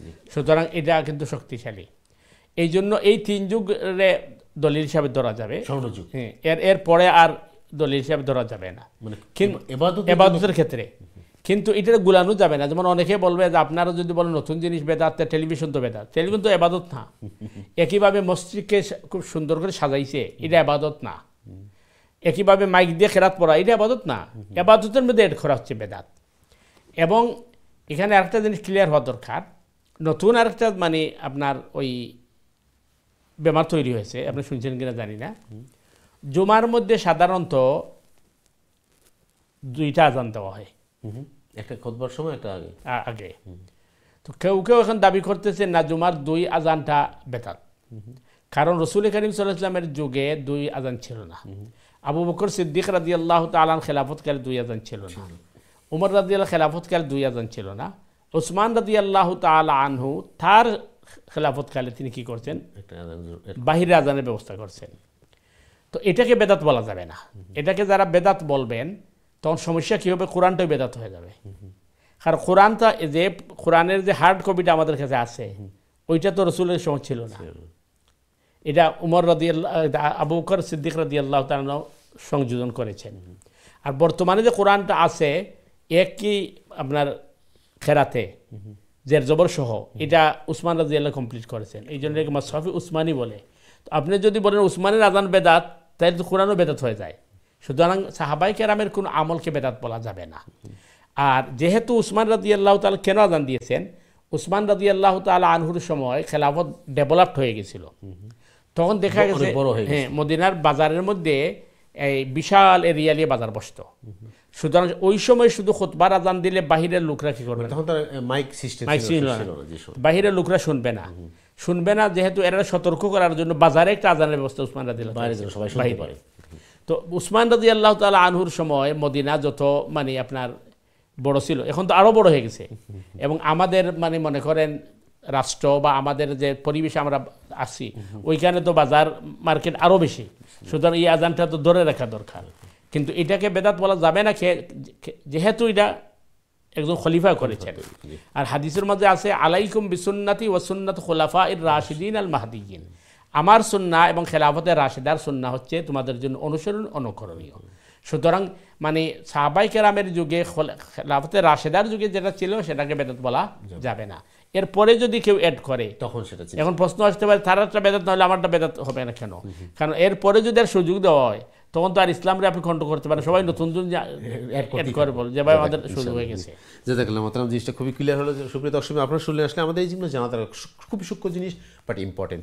আমরা একদম অনুষ্ঠানের শেষ পরে চলে আসছি। আমরা আমাদের সম্মানিত মেহমানকে আবার ধন্যবাদ জানাচ্ছি অন্তর থেকে। আল্লাহ তাকে সুস্থ দান করুক, তাকে দীর্ঘায়ু দান করুক, যাতে আমরা তার কাছে আরও বেশি বেশি করে কোরআন হাদিস আল্লাহ শিখতে পারি এবং বুঝতে পারি, জানতে পারি ইনশাআল্লাহ। মহতরম, আজকে বিদায় নেবো আমরা ইনশাআল্লাহ। বিদায়ের আগে আমরা সম্মানিত দর্শকদের যেভাবে বলি, সম্মানিত দর্শকবৃন্দ আপনার নিজের অনুষ্ঠান দেখবেন, আত্মীয়স্বজন বন্ধু বান্ধব সবাইকে অনুষ্ঠান থেকে দাওয়াত দিবেন, যাতে আমরা সবাই শিখতে পারি, জানতে পারি, সঠিকটা বুঝতে পারি আল্লাহর নৈকট্য অর্জন করার জন্য। প্রিয় দর্শকবৃন্দ, আজকের মতো বিদায় নেবো আমরা আগামী অনুষ্ঠান দেখার জন্য আপনাদের সবাইকে দাওয়াত দিচ্ছি ইনশাআল্লাহ। এবং আপনার যাওয়ার আগে আমরা যেটা বলি, আল্লাহ আমাদের সবাই সুস্থ রাখুন, সহি সালামত রাখুন, দিনের পথে এই প্রত্যাশায় আজকের মতো বিদায়। আসসালামু আলাইকুম রহমতুল্লাহি ওয়া বারাকাতুহু।